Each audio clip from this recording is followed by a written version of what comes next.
నేను మీటింగ్లో పెట్టినప్పుడల్లా ప్రతివాడు అన్న మన ఉద్యోగాలు పోతే తప్ప మన తెలంగాణలో మనం నమ్మరు, ఇది అయ్యేది కాదు పోయేది కాదు, వృధా ప్రయాస అనే ఒక నిర్లిప్తత, నిరాశ, అసహాయ పరిస్థితి ఎల్లడల కనపడేది. ఈ నిర్లిప్తత ఎంత పెరుగుతూ పోయిందో తెలంగాణ పరిస్థితులు కూడా, సామాజిక పరిస్థితులు కూడా అంత దారుణంగా దిగజారుతూ పోయినాయి. బతుకమ్మ అని ఒక సినిమా తీద్దామని మనం ప్రయత్నం చేసినాం. నేనంతా రాసిపెట్టినట్టు కథ, కానీ మన తెలంగాణలో దుర్మార్గులు ఎక్కువ కదా. వాడు దండన పోయి రిజిస్ట్రేషన్ చేసి వాడు మొదలుపెట్టిన దుకాణం. వాడు ఏం చేయలేదు, సన్నాసాలు ఏం లేదు. యాక్చువల్లీ పోతుగల్ అని ఒక ఊరు ఉంటుందండి. ఆ పోతుగల్ ఊరు పక్కనే ఇంకో ఊరు ఉంటుంది. ఆ ఊరికి మా అక్కనిచ్చినాం. గూడూరు అనే ఊరు ఉంటుంది. మా సిస్టర్ని ఇచ్చిన. మా ఊర్లో పాఠశాల లేకుండే. ఎంత గొప్పగా ఉండే తెలంగాణ అంటే, నేను ప్రైమరీ స్కూల్ చదువుకున్న టైంలో మా ఊళ్ళో సర్కారు స్కూలే లేదు. నన్ను మా నాయన ఊరికి పంపించింది. అక్కడ కూడా భట్రాజు బల్లే చదువుకున్నాను నేను.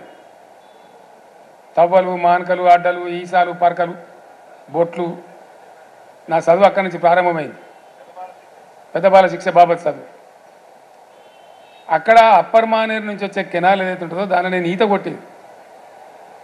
నేను స్వయంగా దాన్ని ఈత కొట్టేది నా దోస్తులతో కలిసి. ఆ పోతుగల్ అనే ఊర్లో చూస్తుండగానే బ్రహ్మాండంగా అద్భుతమైనటువంటి రైస్ మిల్స్ వచ్చినాయి. చాలా ఒకరికి పోటీ ఒకరు దాదాపు ఒక 15-20 రైస్ మిల్స్ వచ్చినాయి పెద్దవి. అది ఇంచుమించు ఒక వ్యాపార కేంద్రంగా, ఒక వడ్ల కొనుగోలు కేంద్రంగా మారింది. నా కళ్ళ ముందర నేను సాక్షి ఉంది. ఎట్టెట్ల తెలంగాణలో పరిస్థితులు దిగజారుతున్నాయో, ఒక్కటంటే ఒకటి కూడా లేకుండా ఆ రైస్ మిల్ అన్నీ మాయమైపోయినాయి. గొప్ప సీన్ ఉండే బతుకమ్మ సినిమా కోసం. ఏ విధంగా పరిస్థితి దిగజారిన తెలంగాణలో అనేదానికి, అప్పర్ మానేరు కాలువ పారినప్పుడు ఎట్లా పెరిగింది, ఆ కాలువ బంద్ అవుతూ ఉంటే ఎండిపోతూ ఉంటే ఎట్లా పోయింది తెలంగాణ అనే దానికి సజీవ సాక్ష్యంగా నా కళ్ళ ముందు నేను సాక్షిగా ఉన్నటువంటి ఘట్టం. ఇట్లా అనేక చోట్ల ఇక చెప్పుకుంటూ పోతే రేపు గీయాల దాకా చెప్పిన ఉడవది. అందరూ బాధితులే. బంజారాహిల్స్లో అప్పుడు మన కార్యాలయం ఉండే. కూర్చొని ఉన్నాం మధ్యాహ్నం పూట. మహబూబ్నగర్ జిల్లా నుంచి ఒక 30-40 మంది రైతులు వచ్చారు. వాళ్ళు లోపలికి చెప్పాను, సార్ మహబూబ్నగర్ జిల్లా వాళ్ళు వచ్చారు, కలుస్తారట.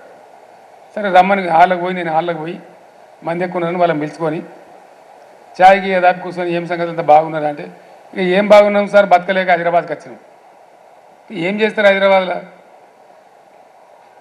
ఛాయ్ అడ్డకూలి సరిగా ఏ పని దొరికితే ఆ పనికి, ఈ పని ఏం లేదు, అడ్డా మీద పోయి కూర్చుంటాము, ఏది దొరుకుతుంది అని. వాళ్ళు ఏం చెప్పారు, ఈయననే మా భూస్వామి సార్, ఈయననే మా రెడ్డి, ఆ జిల్లాలో మాట్లాడతారు అట్లా.